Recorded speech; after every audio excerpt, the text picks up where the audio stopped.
Imagine standing in front of a field in full bloom, the air buzzing with thousands of wings moving in perfect harmony, and in your hands, a jar of pure, golden honey. What would it take for a single hive to produce not just a little honey, but 150 kilograms in a single harvest? That question changed everything I thought I knew about beekeeping. My name is Henry Stonefield. I've spent 36 years working alongside bees, studying them, failing with them, and ultimately learning from them. And today, I want to take you inside the season that broke every record I had ever set. This is the story of my most extraordinary harvest. But more than numbers and kilograms, it's a story about understanding nature deeply enough to work with it instead of against it.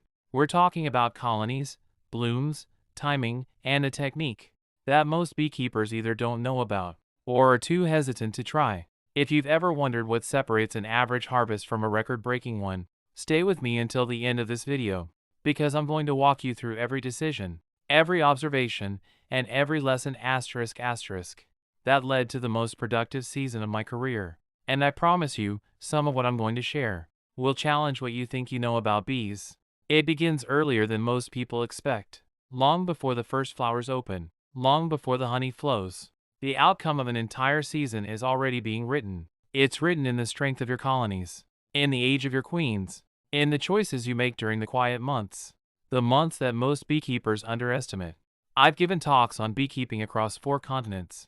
I've spoken to seasoned professionals, to researchers, to newcomers. And the single most common mistake I see? People focus on the harvest and forget about the preparation. The harvest is just the result. The real work happens before the bees even think about making honey. That year, the year of the 150 kilograms, everything aligned. But alignment doesn't happen by accident. It happens because you built the right conditions over months, sometimes years, of careful, respectful, attentive management. Let me take you back to early spring. The almond trees were just beginning to open, and I remember walking through my apiary in the early morning, mist still hanging low over the hives. There was something different about that morning. The sound was different. If you've kept bees long enough, you learn to listen to them before you even open a single hive. That low, steady hum, full, warm, continuous. It tells you something important. It tells you the colony is alive with purpose. And that morning, every hive in my apiary was singing. Strong populations at the start of flowering are not a coincidence. They are the result of decisions made weeks and months before. You cannot rush a colony into strength. You can only create the conditions that allow strength to emerge naturally. That winter, I had worked carefully to ensure my queens were young and vigorous. A young queen lays with consistency and abundance. She fills the frames methodically, steadily, and the colony responds with energy and commitment. An old queen, even a productive one by past standards, begins to slow down in ways that are sometimes invisible, until you compare the results side by side. That year, I had replaced queens in the colonies I felt were beginning to drift, not dramatically. Not all of them, but the ones I sensed were losing their edge. And the difference come spring was undeniable. The brood patterns were tight and even, frame after frame, nearly solid. The kind of brood pattern that makes you stop, take a breath, and feel something close to gratitude. Because you know what that means for what's coming. And what was coming that year was extraordinary. But I'm getting ahead of myself, and the most important part of this story is still ahead of us. The climate that season cooperated in a way that felt almost generous. Rains had come through the winter at the right intervals. Not too heavy, not too sparse. The soil was saturated with just enough moisture to push the flowering plants into a prolonged, abundant bloom. When rainfall is well distributed across the colder months, the flowering season that follows is deeper and longer. The nectar flows don't just start, they sustain. And sustained flow is what separates a good harvest from a remarkable one. But here's something I want you to understand, something that took me years to fully appreciate. The bees don't just respond to flowers. They respond to stability. Stable temperatures, stable weather patterns, consistent forage. These create the conditions for colonies to work at their maximum capacity, without the disruptions that cost them energy and time. Stress in a colony, whether from temperature swings, poor forage, disease pressure, or disturbance, always comes at a cost. And that cost is measured in honey that was never made. That year, the bees were not stressed, and I had worked hard to ensure that. If you want to understand how I managed that, keep watching. Because the technique I used to build those colonies is something most beekeepers have heard of but very few have used correctly. The double queen technique. I know what some of you are thinking. You've heard of it. Maybe you've read about it. Maybe you've even tried it once and walked away frustrated. I understand that reaction completely, because the first time I attempted it, I made every mistake possible. I lost queens, I confused colonies, and I ended that season questioning whether the whole approach was worth the trouble. But I kept studying. I kept observing. And slowly, across several seasons of careful experimentation, I began to understand what the technique actually requires. Not just the mechanics, but the mindset. The double queen system works on a principle that is elegantly simple once you see it clearly. 2 queens, 2 laying centers, 1 colony building toward an explosion of population. When you arrive at the start of the main nectar flow, with a colony that has been running 2 queens through the build-up period, you arrive with a workforce that is simply in a different category. The number of foragers available, the speed at which nectar is processed, the rate at which frames are filled. It changes everything. But timing is everything. You cannot introduce the double queen system as an afterthought. It must be planned months in advance, aligned with your local flowering calendar, and managed with precision and patience. That year, I set up my double queen colonies in late winter. I selected my strongest hives, the ones with the best brood patterns, the calmest temperament, the most efficient foraging behavior. These were the colonies I had been observing across multiple seasons. I knew their histories. I respected their character, and I gave them the conditions to reach their full potential. By the time the main flow arrived, those colonies were extraordinary. Frames packed with bees. Every available bee engaged, purposeful, efficient. The kind of colony that reminds you why you chose this path in the first place. But even the strongest colony can fail at harvest time if you make one critical mistake. And I've made that mistake more than once. ****. Stay with me, because this is where the real lessons begin. Managing supers, the honey boxes, is one of the most underappreciated skills in beekeeping. I've seen strong, healthy, well-prepared colonies swarm, simply because the beekeeper waited too long to add space. When bees run out of room during a flow, they don't wait politely for you to solve the problem. They solve it themselves. And the way they solve it is by preparing to swarm, taking half the workforce, taking the queen, and leaving all that potential, all that built-up strength, gone in an afternoon. The swarming impulse is deeply wired into the biology of the colony. It is not a failure of the bees. It is a failure of management. And it is entirely preventable if you learn to read the signs early and act before the colony makes the decision for you.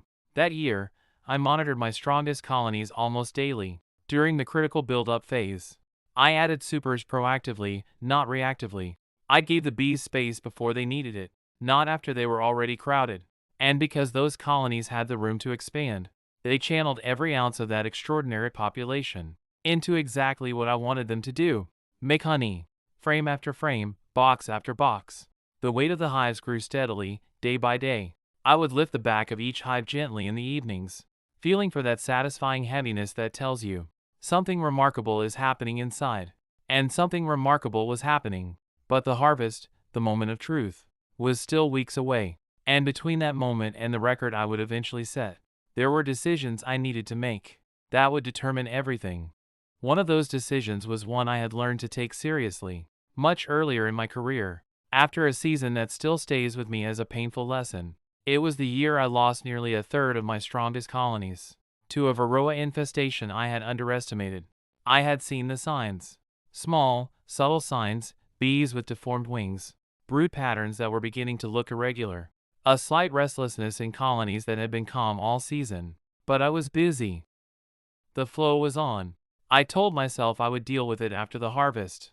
By the time I opened those hives with full attention, the damage was done. Colonies that should have been at their peak were depleted, struggling, compromised.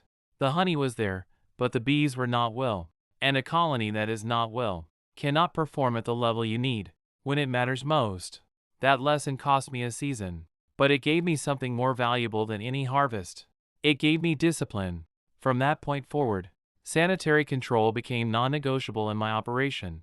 Varroa destructor is the single greatest threat facing managed honeybee colonies today. It is not an exaggeration to say that the difference between a record harvest and a failed season can come down entirely to how well you manage this parasite. The mite weakens individual bees, compromises the immune system of the colony, transmits viruses that cause deformity and death, and does all of this quietly, invisibly, until the damage reaches a tipping point. By the time most beekeepers see clear symptoms, the infestation is already serious, which is why monitoring must be regular, consistent, and honest. Not once a season. Not when you happen to remember. Regularly. Systematically. With accurate methods. That year, I had monitored varroa levels throughout the build-up period, and had applied treatments at the right moment, outside the honey flow, without supers in place, respecting dosages and withdrawal periods precisely. No shortcuts. No approximations. Because the bees deserve that level of care, and because the honey those bees produce will be consumed by people who trust that what's inside the jar is clean, pure, and safe. That responsibility is not abstract to me. It is personal, and it connects to something larger that I want to talk about before we get to the harvest itself.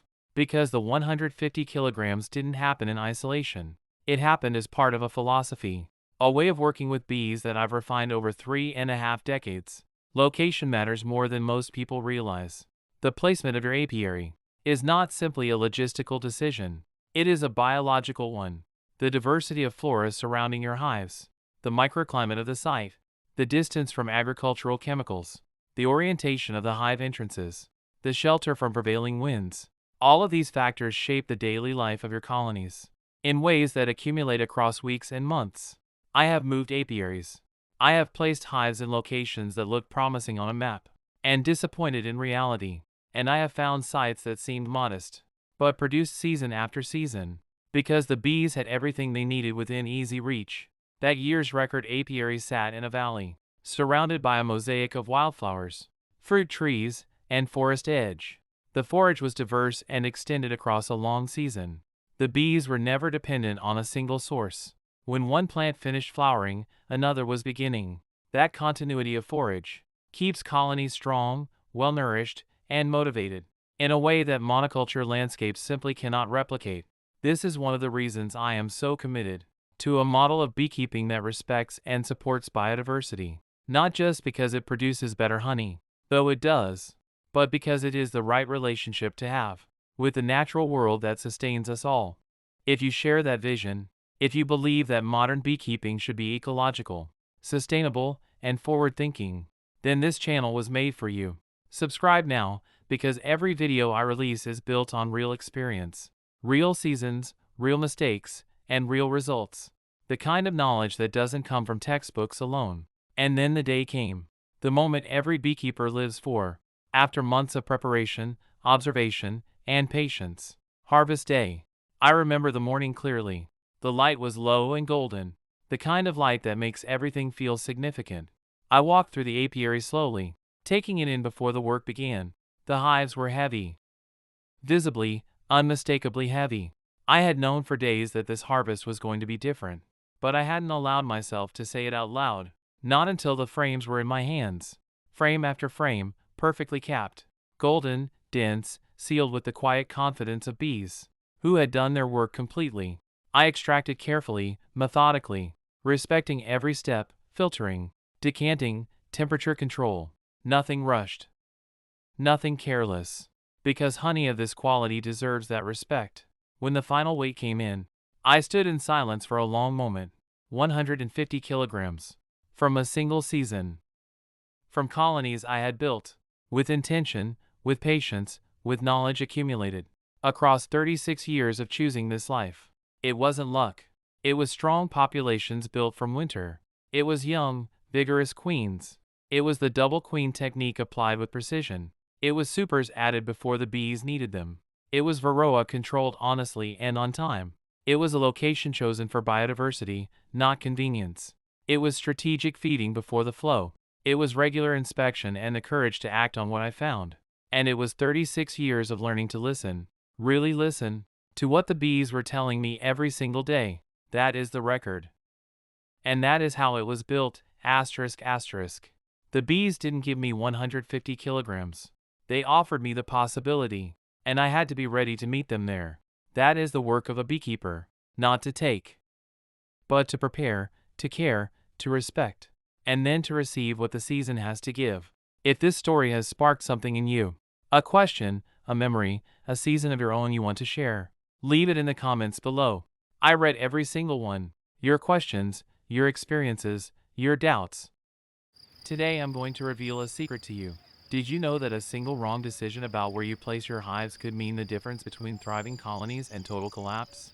I'm talking about mistakes that could cost you thousands of dollars, countless hours of work, and worst of all, the heartbreaking loss of your bees. Stay with me, because what I'm about to share could save your entire operation.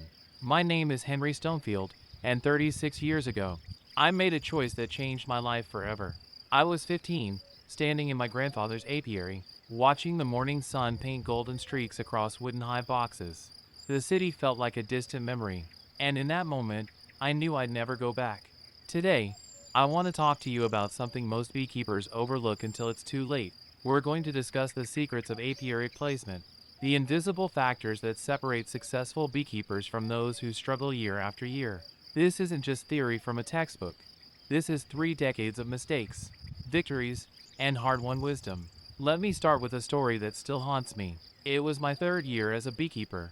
I thought I knew everything.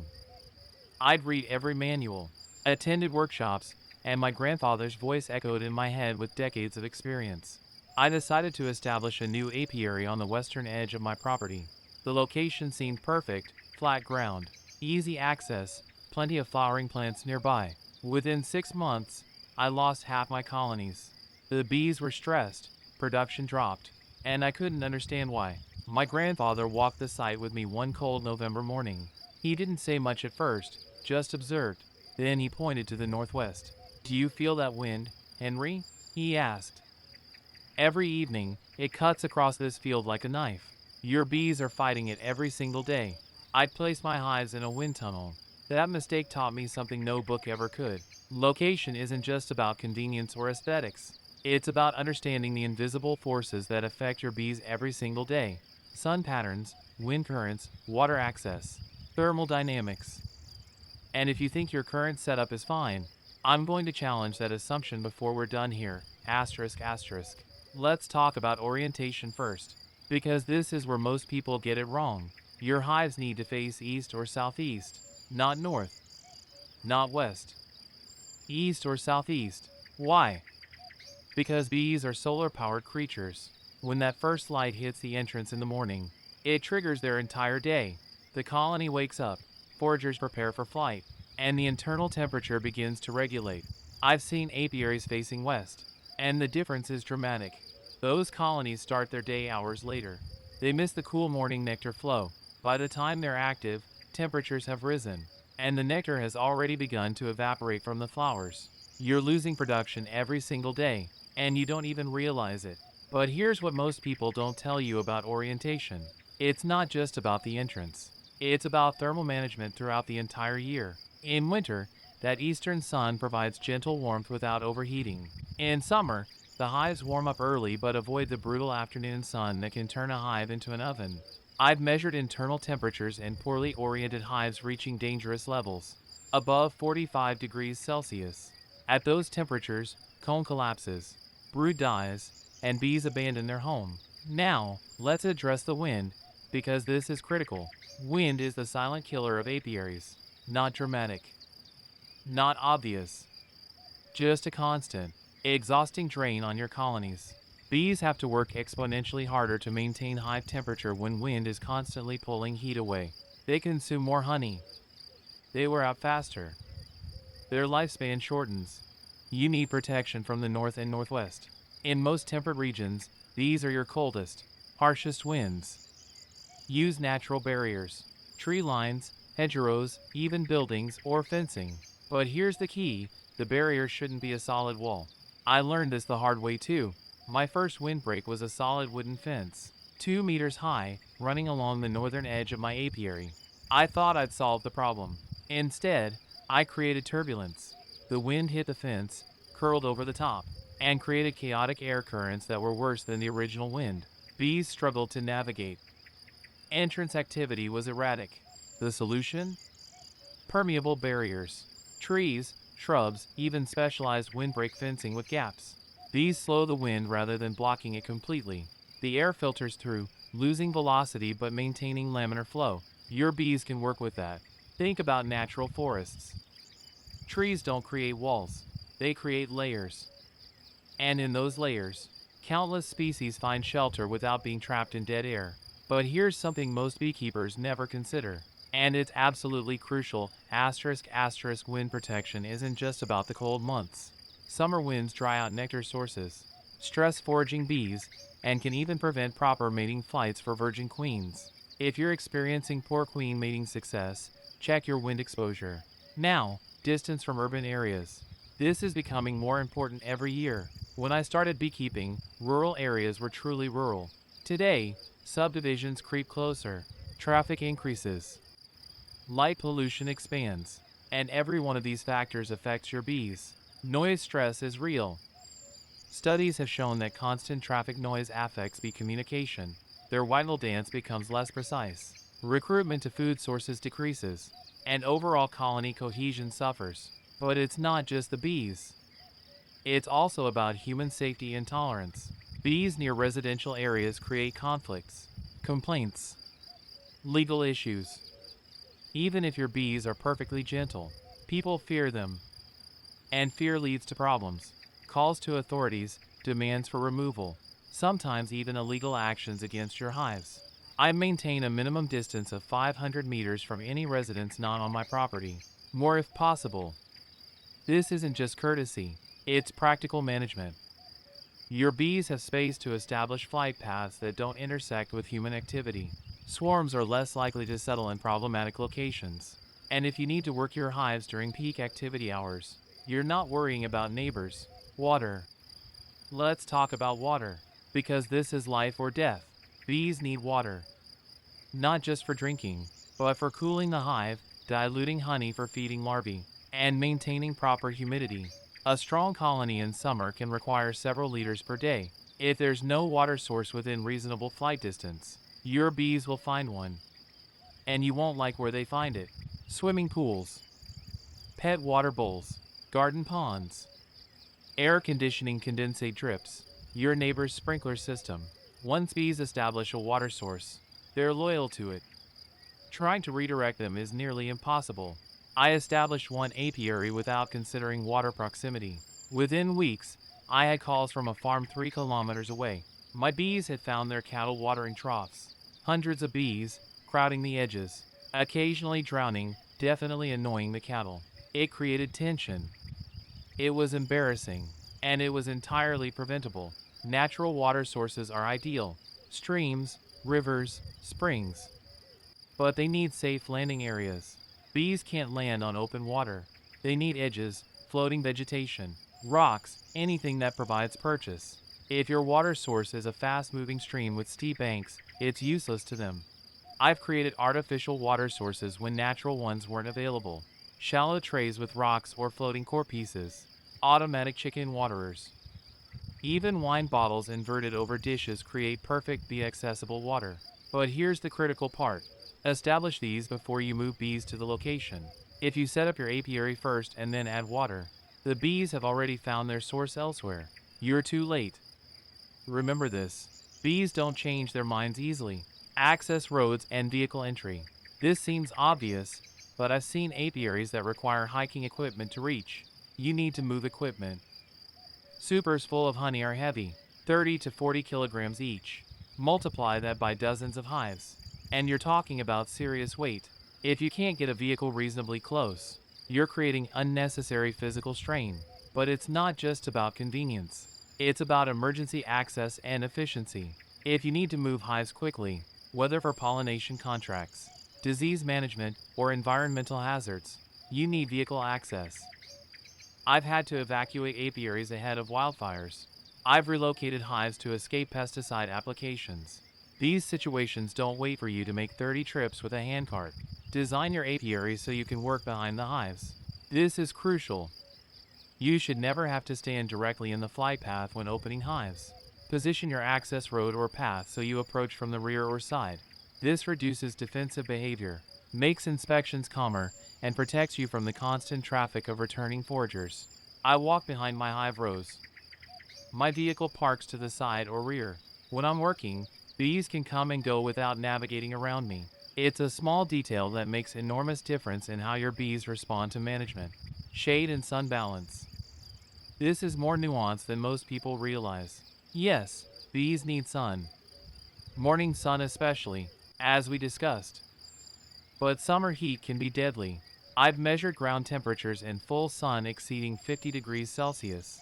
High boxes sitting on that ground absorb tremendous heat. The bees spend all their energy on cooling instead of foraging and brood rearing. Partial shade is the answer, but it has to be the right kind of shade. Dappled shade from deciduous trees is ideal. In spring, when colonies are building up, the trees are leafless, allowing full sun. In summer, when heat stress peaks, the canopy provides cooling shade, and those same trees offer windbreak benefits. But be careful with tree selection. Avoid trees that drop sticky sap or excessive debris onto hives. I made the mistake once of placing hives under eucalyptus trees. The bark shedding was constant, filling entrance reducers, creating cleaning work for the bees, and providing hiding places for pests like small hive beetles. Also consider shade timing. Afternoon shade is more valuable than morning shade. That eastern sun we want in the morning, by afternoon, especially in summer, it becomes problematic. Trees that shade from the west and southwest, while leaving the east and southeast open, create perfect conditions. I've also used shade cloth in exposed apiaries, suspended above the hives at about a meter's height. 40 to 50% shade cloth reduces temperature without blocking airflow. It's artificial, yes, but it works when natural shade isn't available. Drainage and soil conditions. I cannot stress this enough. Wet ground is devastating to hives. The moisture wicks up through the bottom board, increasing internal humidity, promoting disease, encouraging mold, and making temperature regulation nearly impossible. I've seen colonies develop chronic nosema problems purely because of ground moisture. Your apiary site needs to shed water, not collect it. Avoid low spots, depressions, or areas where water pools after rain. Even slight slopes are better than flat ground. The water moves away instead of sitting. Soil type matters too. Clay soils retain water. Sandy or loamy soils drain well. If you're stuck with clay soil, you can improve the site. I've built up apiary platforms with gravel and sand, creating artificial drainage. It's extra work initially, but it pays dividends for years. And consider what that ground moisture means for your working conditions. Muddy apiaries are miserable. Equipment gets dirty. You track mud everywhere. Lifting heavy supers while trying not to slip is dangerous. A well-drained site makes every aspect of beekeeping more pleasant. Hive spacing. This is where biology meets practicality. Bees navigate by visual landmarks and pattern recognition. If hives are too close together, drifting becomes a problem. Bees returning from foraging flights enter the wrong hive. This spreads disease. It creates strong colonies that rob weak ones. It messes with your record keeping because hive populations don't match your expectations. I maintain a minimum of 1 meter between hive entrances. More is better. 2 to 3 meters is ideal if space allows. But it's not just about the distance. It's about differentiation. Paint hive boxes different colors. Use different entrance configurations. Vary the height slightly. Add visual markers. Rocks, plants, anything that helps bees distinguish their home from their neighbors. I've seen dramatic reductions in drifting just by painting alternating hives in different colors. There's also a practical management reason for spacing. You need room to work. Opening a hive while standing between two others means bees from 3 colonies are now aware of your presence. Defensive behavior multiplies. With proper spacing, you can work one hive while the others remain relatively undisturbed. Now, here's where most people mess up completely, and I need you to pay close attention to this asterisk. They space hives for convenience, not for the bees. They create perfect rows with military precision. It looks organized. It's completely wrong. In nature, bee colonies don't exist in rows. They're scattered, at varying distances, in diverse locations. When you impose artificial uniformity, you're working against millions of years of evolution. I've moved away from strict geometric arrangements. My apiaries now have irregular spacing, natural groupings of 2 or 3 hives. then gaps, then more hives. Some face slightly different directions. Some are elevated differently. The result? Healthier bees. Less drifting. Better orientation. Security and privacy. This isn't paranoia. It's reality. Beehives represent value. The bees themselves, the equipment, and especially the honey. Theft happens. Vandalism happens. And in today's world, you need to protect your investment. Location privacy is your first defense. If random passersby can see your apiary, they know it's there. Keep apiaries away from public roads, trails, or easily accessible areas. I'm not suggesting hiding in remote wilderness, but thoughtful placement reduces visibility. I don't advertise my apiary locations on social media with GPS coordinates. I don't put up signs. My apiaries are known to my bee club members and a few trusted colleagues. But that's it. This has prevented problems. Fencing can help, but it needs to be appropriate. A massive chain link fence around an apiary draws attention. Natural barriers, hedgerows, or simple agricultural fencing maintains security without screaming valuable stuff here. And consider human traffic patterns. Placing an apiary next to a popular hiking trail might seem fine until you realize hundreds of people pass by each weekend. Even well-intentioned people get curious. They approach. They disturb. Sometimes they get stung. And then you have liability issues. Distance from high human activity isn't just about the bees. It's about protecting yourself legally and practically. I want to pause here and ask you something. Are you seeing patterns in your own setup that might be causing problems? Maybe that mysterious queen failure. Those colonies that never seem to build up properly. The constant robbing behavior. Sometimes the answer isn't in the hive. It's in where the hive is sitting. Let me share another story, this one about a mistake I see repeated constantly. A beekeeper contacted me 5 years ago. She'd been keeping bees for 2 seasons and couldn't understand why her colonies consistently underperformed. Her management seemed sound. She fed appropriately, treated for varroa, replaced queens when needed, yet her honey production was half what it should be. I visited her apiary on a bright June morning. The sight was beautiful. Rolling hills, wildflowers everywhere, picture perfect. The hive sat in a small valley, sheltered and peaceful. And there was the problem. That valley was a frost pocket. Cold air is heavier than warm air. At night, it flows downhill like water, settling in low areas. Her bees were experiencing near-freezing temperatures on spring mornings when hives just 50 meters uphill remained comfortably warm. The colony development was delayed by weeks. By the time her bees built up to full strength, the main nectar flow was already ending. We relocated those hives to higher ground. The next season, her production doubled.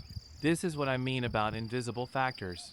You can't see cold air pooling. You can't see the stress it creates. But your bees feel it every single night, asterisk asterisk. Let me talk about something most beekeepers never consider. Electromagnetic fields. I'm not talking about pseudoscience or conspiracy theories.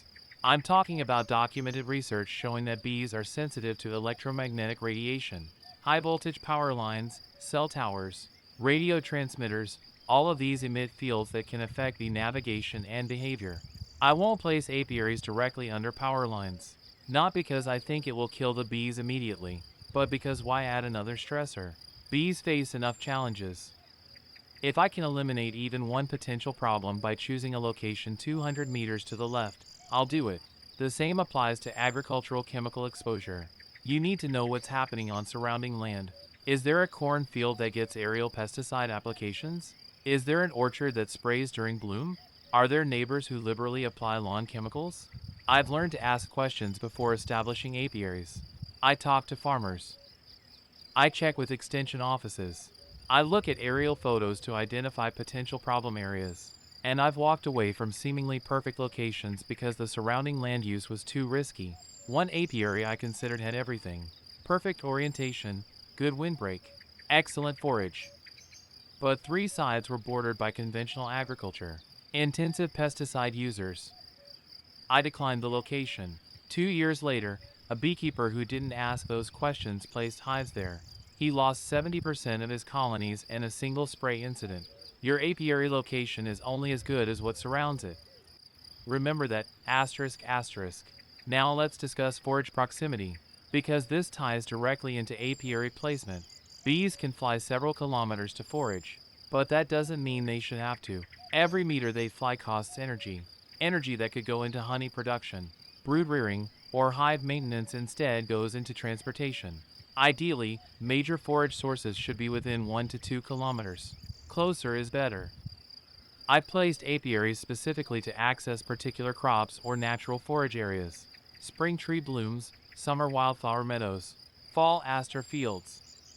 If I can position hives so bees have abundant forage within 500 meters, production increases dramatically. But here's the nuance. You don't want a monoculture, even if it's a heavy nectar producer. Nutritional diversity matters. Bees need varied pollen sources for proper nutrition. An apiary surrounded only by canola might produce lots of honey, but colony health often suffers from nutritional deficiency. I look for locations with diverse forage across the season. Early spring willows and maples, mid-season clovers and wildflowers, late summer goldenrod and asters. This ensures continuous nutrition and extended production periods. Topography affects more than just drainage and frost pockets. It influences flight patterns and energy expenditure. Bees returning to hives laden with nectar or pollen are heavy. If your apiary sits at the top of a hill and major forage is in the valley below, every returning bee must climb that elevation while carrying cargo. It's exhausting. It reduces the number of trips they can make per day. Over a season, it significantly impacts production. Conversely, if hives are in the valley and forage is uphill, outbound bees work harder, but they return downhill with their loads. It's less efficient than level flight, but better than climbing while loaded. I try to place apiaries at the same elevation as primary forage, or slightly below it. Let gravity work for you, not against you. Microclimate variations matter more than most people realize. I have apiaries separated by less than 5 kilometers that experience completely different conditions. One is in an open field, exposed to wind and temperature extremes. Another is in a forest clearing, protected and stable. The forest apiary consistently outperforms, even though soil and forage are similar. Those trees buffer temperature swings. Summer days are cooler. Winter nights are warmer. The bees expend less energy on climate control and more on productive activities. It's a perfect example of how subtle environmental factors compound over time. Pay attention to morning fog patterns too. Some valleys collect fog that doesn't burn off until mid-morning. Your bees lose productive foraging hours every single day. Over a season, those lost hours add up to significant production losses. I have one apiary that's fog-free by 7 a.m. and another just 2 kilometers away where fog persists until 9 or 10. Guess which one produces more honey? The difference isn't dramatic in any single day, but multiplied across 100 foraging days, it becomes substantial. If you're still watching, I want to acknowledge something. This might seem overwhelming, so many factors to consider. But here's the truth. You don't need perfection. You need awareness, asterisk asterisk. Understanding these principles allows you to make informed compromises. Maybe you can't avoid all wind exposure, but you can minimize it. Maybe you can't find the perfect water source, but you can create one. Maybe your access isn't ideal, but you can improve it incrementally. The worst mistakes happen when beekeepers don't know these factors exist. They place hives based on convenience alone, then wonder why beekeeping is so difficult. It's not that beekeeping is inherently hard. It's that they're forcing their bees to overcome environmental obstacles every single day. Let me address seasonal considerations. Because your apiary location might work beautifully in summer and be a disaster in winter. I learned this with a mountain apiary I established early in my career. Summer was spectacular. Abundant wildflowers, perfect temperatures, excellent production. Then winter arrived. Snow accumulated faster than I anticipated. Access roads became impassable. I couldn't reach the hives for weeks at a time. When I finally got there, I discovered that several hives had tipped over in heavy snow and wind. Others were buried so deeply that ventilation was compromised. Now I consider winter accessibility as carefully as summer forage. Can I reach the hives in snow? Is there risk of avalanche or heavy snow load? Will winter winds be manageable? These aren't theoretical questions. They determine whether your bees survive until spring. In regions with harsh winters, I've seen beekeepers who move hives to protected winter locations, then relocate them to productive summer sites. It's extra work, but it solves the seasonal conflict between optimal production and optimal protection. Humidity is another often overlooked factor. Bees can manage cold. They can't manage cold and wet. High humidity locations, near rivers, in foggy valleys, or in dense forests without air movement, create moisture problems inside hives. Condensation forms on inner covers, drips onto winter clusters, and chills bees that can't afford heat loss. I've lost more colonies to moisture than to cold. A hive in a dry, cold location will often outperform one in a damp, mild location. Good air circulation helps, but it needs to be gentle circulation, not wind. Forest clearings often provide this. Enough air movement to prevent stagnant moisture without creating drafts that steal heat. Aspect and slope orientation matter beyond just hive entrance direction. A south-facing slope receives more solar radiation than a north-facing slope. In cold climates, this can mean the difference between colonies that build up early and those that lag behind by crucial weeks. I have hives on both sides of a ridge. The south-facing apiary starts spring buildup 2 to 3 weeks earlier. Those weeks matter enormously. Early buildup means stronger colonies for the main flow, which means better production and healthier bees going into winter. In hot climates, the calculation reverses. A north-facing slope might provide relief from excessive heat, creating better summer conditions even if spring is slightly delayed. Let me share one final location story that changed how I think about apiary placement. I had an apiary that performed inconsistently. Some years excellent, other years poor, with no clear pattern. I couldn't identify the cause. Then I started keeping detailed weather records specific to that location. The pattern emerged. In years with prevailing winds from the southwest, the apiary thrived. When winds shifted to northwest, production dropped. The difference? Southwest winds brought warm, moist air from the coast. Northwest winds brought cold, dry air from the interior. I couldn't change the weather, but I could add windbreaks that specifically blocked northwest winds while allowing southwest flows. Production stabilized. Good years became more predictable. This taught me that observation over time reveals patterns that aren't obvious initially. Your first year in a location is learning. Your second year is understanding. By the third year, you truly know the site. ****.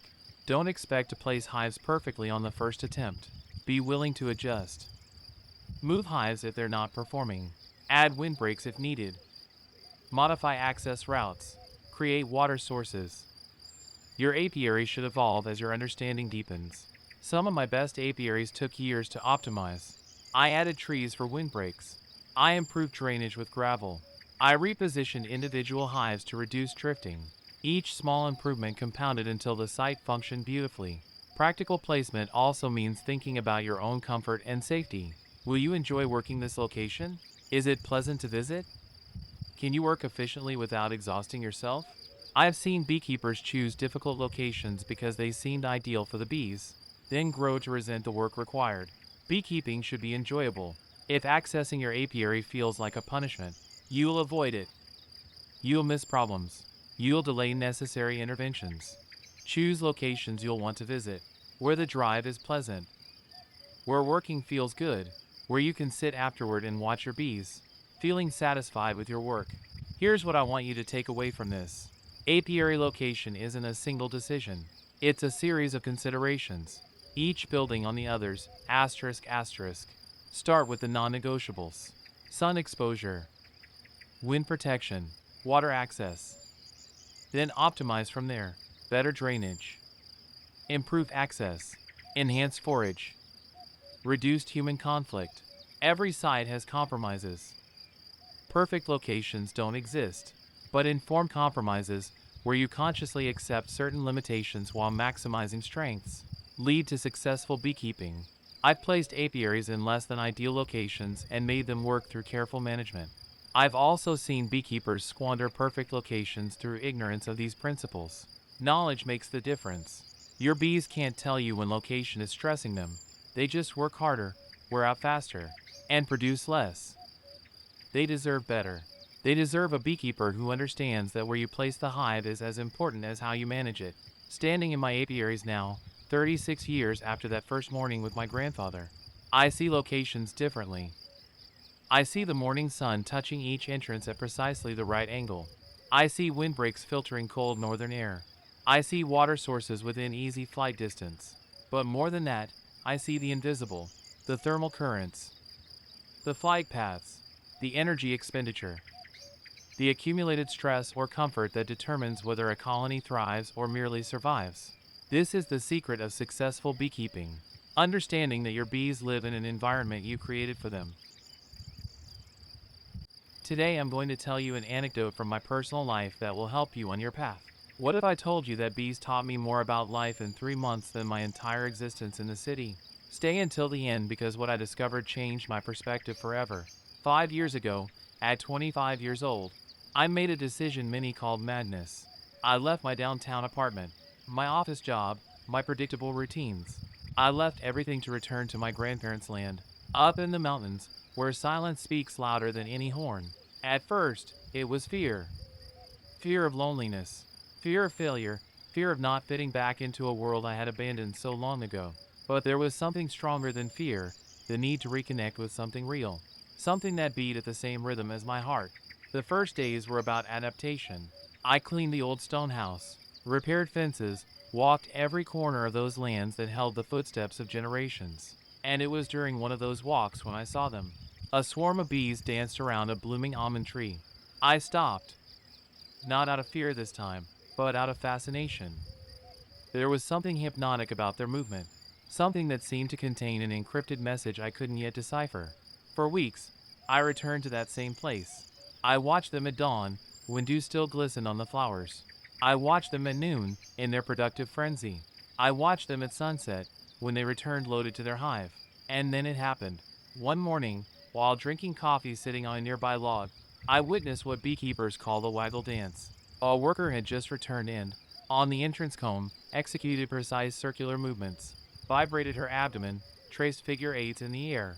Other bees surrounded her, attentive, reading her language. Later I learned she was indicating where to find food, the exact distance, the precise direction relative to the sun. But in that moment I only felt a chill run down my spine. I was witnessing pure communication, collective intelligence, a system perfected over millions of years, asterisk asterisk. That afternoon I went down to the village. I looked for old Tomas, the only beekeeper left in the area. I told him what I had seen. He smiled with that wisdom that only decades of experience bring. 3 days later, Tomas appeared at my door with a wooden box, his patched beekeeper's suit, and infinite patience. That's how my real education began.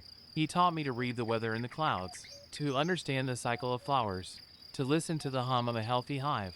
He taught me that beekeeping isn't about extracting honey, but about creating conditions for bees to thrive. That our role is that of guardians, not owners. The first time I opened a hive, my hands trembled inside the gloves. Smoke from the smoker rose slowly, calming the guards. And when I lifted the first frame, what I saw took my breath away. Thousands of bees working in perfect synchrony. Each one knew exactly what to do. Nurse bees feeding larvae, builders raising perfectly hexagonal wax cells, fanners regulating temperature and humidity, foragers arriving loaded with pollen. It was a functional city, a complete organism, a miniature democracy where each individual sacrificed its own interest for the common good. And there, with the afternoon sun gilding the wax frames, I understood why I had returned. I hadn't fled the city. I had come looking for this purpose, connection, belonging to something greater than myself. The following months were of intense learning. Each mistake cost me dearly, not in money, but in the lives of bees that depended on my decisions. I learned to detect diseases, to prevent varroa without aggressive chemicals, to understand when a hive needed more space or when it was preparing to swarm. But above all, I learned to observe. Bees are silent teachers. They teach you patience because you can't rush them.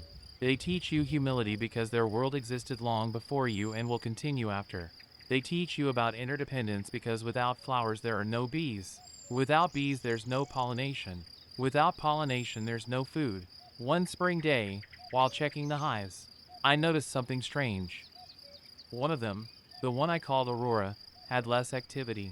The bees entered and left with less energy. The zumbido sonaba differente, mas apagado. I opened carefully. What I saw froze my blood. The queen had died and the colony was in chaos. Without her guiding pheromone, without her ability to lay eggs, the entire hive was doomed. But then I observed something extraordinary. The workers had begun building queen cells, larger, special ones. They had selected young larvae and fed them exclusively with royal jelly. They were creating new queens. The colony was saving itself. For days I observed that process. The queen cells grew, elongated and rough, and when the first princess emerged, slender and golden, I knew I was witnessing an evolutionary miracle. That new queen would have to fight against her sisters, the other princesses. Only one would survive. Then she would fly on her mating flight, mating with up to 20 drones in full flight, storing enough sperm for her entire life. And finally she would return to rule, laying up to 2,000 eggs daily for years. All that complexity, all that perfection, happening in a simple wooden box in my garden, asterisk asterisk. As the seasons passed, my apiary grew. From one hive I went to 5, then to 10. But I never lost sight of the principle Tomas taught me. Ecological beekeeping isn't about how much you produce, but how you produce it. I refused to use aggressive chemical treatments. Instead, I implemented integrated management practices. Hives with good ventilation, young and vigorous queens, natural feeding, respect for the bees' cycles. The first years were economically tough. I produced less honey than industrial operations. But my honey was different. It was unheated honey, without aggressive filtering, with all its pollen and propolis intact. It was honey that tasted like mountains, like wildflowers, like time and patience. And people noticed. Visitors started arriving. First curious neighbors, then families from the cities seeking to reconnect with nature. Later schools wanting their students to understand where food comes from. That's how my educational agritourism project was born. I built an observation room with glass windows where visitors could watch the bees work without disturbing them. I created workshops where children could learn about pollination, about the importance of biodiversity, about how every small action counts. I remember a girl, maybe 8 years old, who came with her school. She was terrified of bees. She stood far back while her classmates approached the observation window. I sat next to her. I told her that bees don't want to sting, that stinging means death for them, that they only defend when they feel threatened. I told her about how bees see flowers, about ultraviolet patterns invisible to us that guide them like airport runways. Slowly, she approached. First one step, then another, until she was pressed against the glass, eyes wide with wonder. At the end of the visit, she hugged me.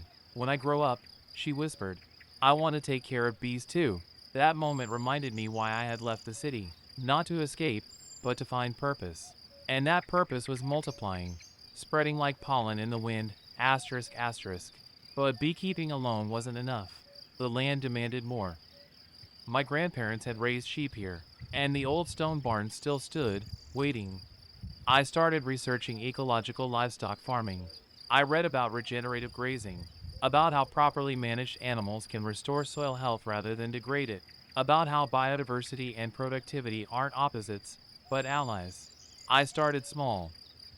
For sheep, an old breed adapted to mountains. I named them after seasons: spring, summer, autumn, winter. They grazed the slopes, their hooves aerating the soil, their manure fertilizing the land. And something magical happened. Where the sheep grazed, wildflowers bloomed more abundantly the following year. More flowers meant more food for the bees. More bees meant better pollination. Better pollination meant healthier plants. Healthier plants meant better grazing. It was a virtuous cycle, each element strengthening the others. I expanded gradually. Added chickens that followed the sheep, scratching through manure, eating parasites, further fertilizing the soil. Their eggs, golden yolk from the diverse diet, became another source of income. Then came the vegetable garden, not rows of monoculture, but polyculture beds inspired by forest ecosystems. Tomatoes grew alongside basil, which repelled pests. Beans fixed nitrogen for heavy feeding squash. Flowers throughout attracted beneficial insects. And always, everywhere, the bees, pollinating, connecting, weaving the web that held everything together, asterisk asterisk. People started calling what I was doing modern ecological farming, but I saw it differently. This wasn't modern. This was ancient wisdom, refined over millennia, now backed by scientific understanding. My grandparents knew these principles instinctively. They rotated crops, kept diverse animals, left hedgerows for wildlife. They didn't call it biodiversity management or ecosystem services. They just called it good farming. I was simply rediscovering what had been forgotten in the rush toward industrialization. The economic model was challenging. I couldn't compete with factory farms on price. A dozen of my eggs cost more than supermarket eggs. My honey was triple the price of imported honey. My lamb was premium priced. But I wasn't selling just products. I was selling story, transparency, values. People who bought from me knew the chickens had scratched in real dirt, that the bees had never touched sugar water, that the lambs had grazed on flower-filled meadows. They knew because they could visit, they could see, they could connect. And increasingly, people wanted that connection. The agritourism aspect grew. I started offering weekend workshops, introduction to beekeeping, understanding regenerative farming, from hive to table, the journey of honey. Participants came from cities, stressed and disconnected. They arrived Friday evening, tense and checking phones constantly. By Sunday afternoon, they left transformed, calmer, more present, with dirt under their fingernails and light in their eyes. One participant, a corporate lawyer named Sarah, cried during the bee workshop. I'd forgotten life could be this simple, she said. This real. 6 months later, Sarah returned. She quit her job. She was looking for land. She wanted to start her own project. Stories like Sarah's became common. I was accidentally becoming not just a farmer, but a catalyst for others' transformations. But it wasn't all poetry and transformation. There were brutal realities too. The first winter, I lost 3 hives to cold and starvation. I had miscalculated their honey reserves. My mistake. Their death. I sat in the snow, looking at the silent hives, and wept. These weren't just economic losses. These were living communities I'd failed to protect. Tomas found me there. He didn't offer empty comfort. Every beekeeper loses hives, he said. The question is whether you learn from it. I did learn. I learned to leave more honey, to insulate hives better, to check winter stores more carefully. The next winter, all my hives survived. There were predators too. Bears came for honey. Hawks took chickens. Foxes tried for lambs. At first, my instinct was to fight, to exclude, to protect my assets. But then I remembered the bees' lesson, everything is connected. The bears were here first. This was their land before it was farmland. Instead of electric fences, I moved hives closer to the house, used bear-proof containers for honey storage. We coexisted. The hawks took weak chickens, the ones that would have suffered anyway. They were doing natural selections work. I accepted reasonable losses as the cost of running a truly ecological operation. And slowly, I noticed something. As I worked with nature rather than against it, the farm became more resilient. Diverse predators meant no single pest exploded in population. Diverse crops meant some always succeeded even when others failed. Diverse income streams meant a bad honey year didn't sink the whole operation. Diversity wasn't just ecological wisdom. It was economic wisdom too, asterisk asterisk. Year 3 brought the biggest challenge, drought. Spring rains never came. The wildflowers, usually abundant, barely bloomed. The bees struggled to find forage. I watched my carefully built system stress under the pressure. Hives started consuming their reserves. The sheep grazed on drying grasses. The garden wilted despite hand watering. But here's what didn't happen: complete collapse. The system's diversity saved it. When wildflowers failed, the bees turned to garden vegetables and herbs. When pasture dried, sheep browsed on drought-resistant shrubs. The chickens thrived on insects that multiplied in the heat. An industrial monoculture would have failed completely. My ecosystem adapted. By summer's end, we had survived. Production was down 40%, but we survived. And the experience taught me more than any abundant year could have. It taught me that resilience isn't about preventing all stress. It's about building systems that can absorb stress and recover. It's about redundancy, diversity, and flexibility. These were lessons the bees had been trying to teach me all along. A strong hive doesn't depend on one food source. It maintains flexibility, adaptability, resilience, asterisk asterisk. As my 4th year began, the project had evolved beyond my wildest initial imaginings. What started as one man's return to ancestral land had become a small but vibrant ecological enterprise. I employed 2 part-time workers. both young people from the village who'd been considering leaving for city jobs. Maria helped with the livestock and gardens. Carlos managed the agritourism and workshop bookings. We formed a small cooperative with 3 neighboring farms, all practicing similar ecological methods. Together we shared equipment, knowledge, and marketing. We were stronger together than apart, just like bees in a hive. The education programs expanded. Local schools now brought classes regularly.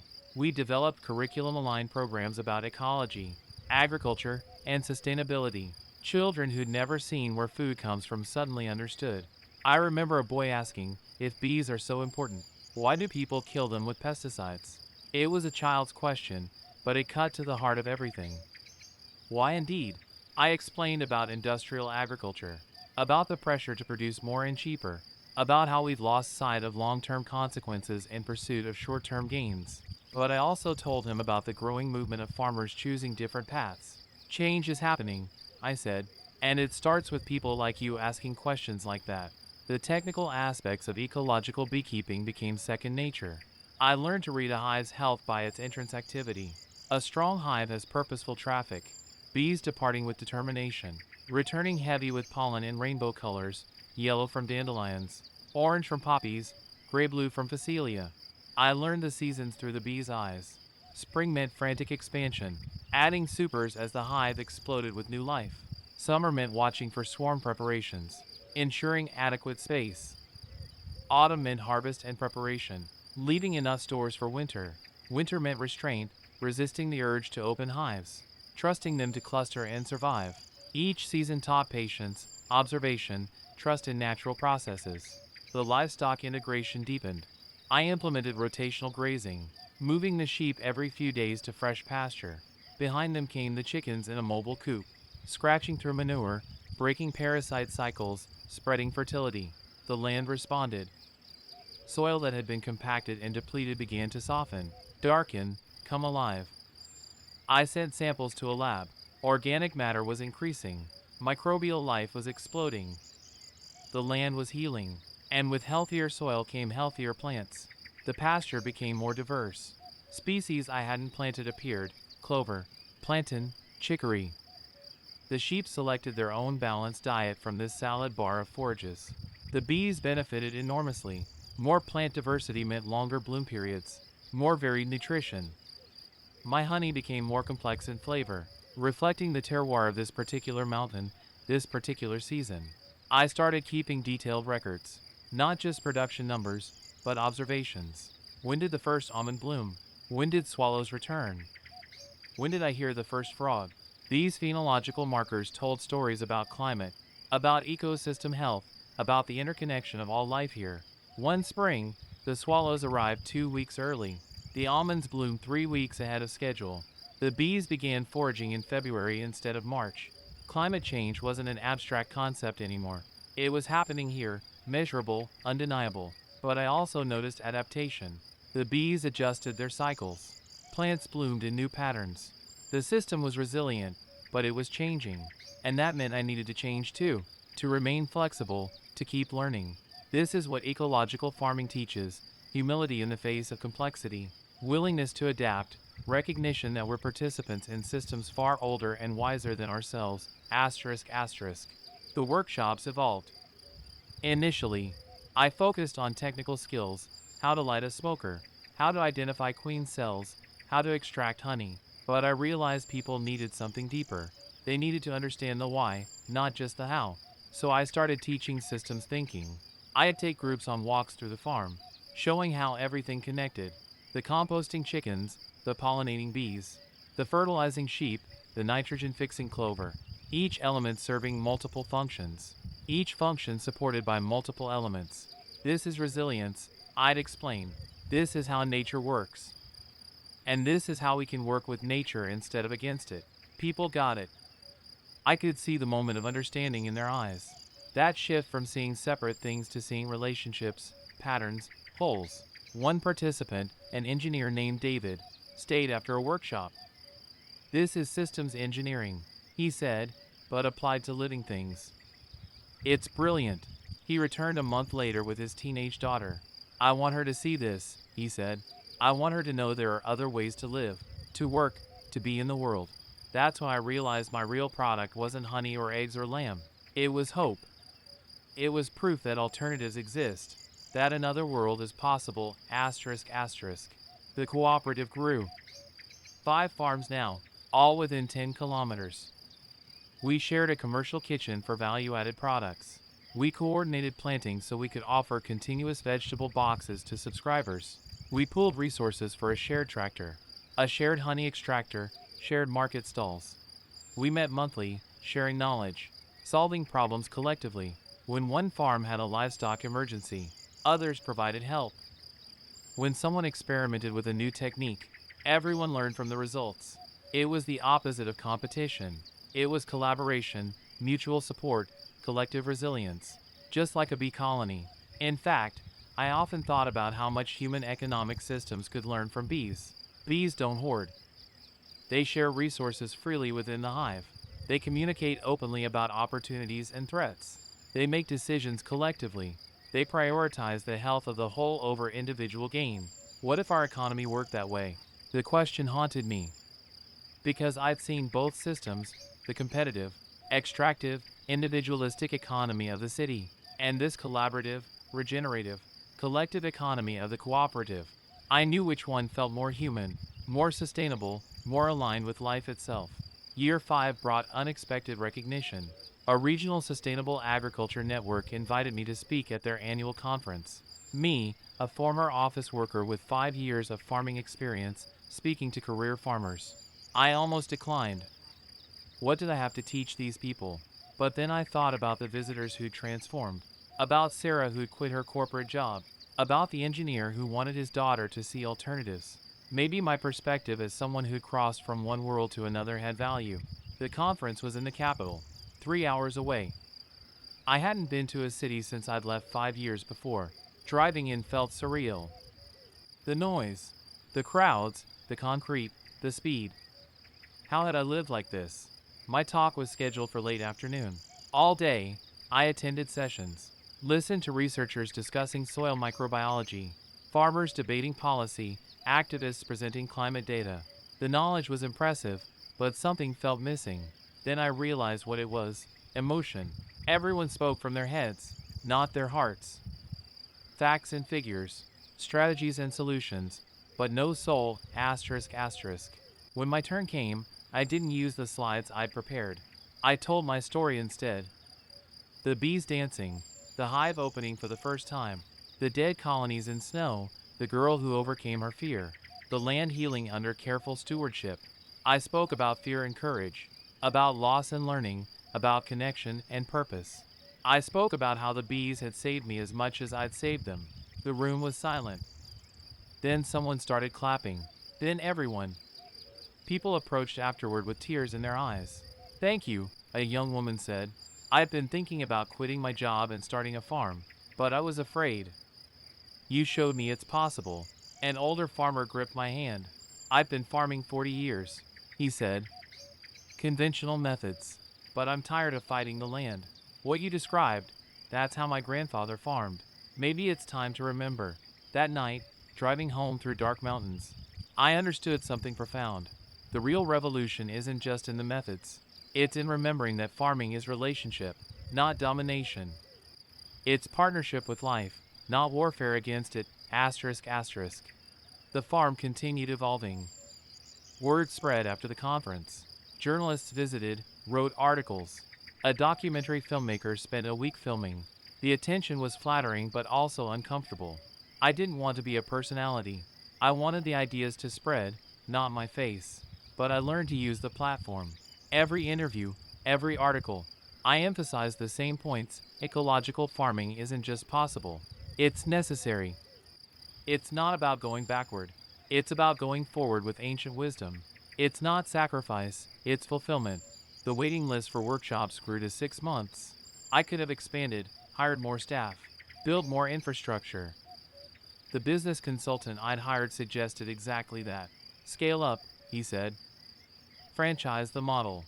You could have 10 farms operating under your brand within 2 years." I thought about it.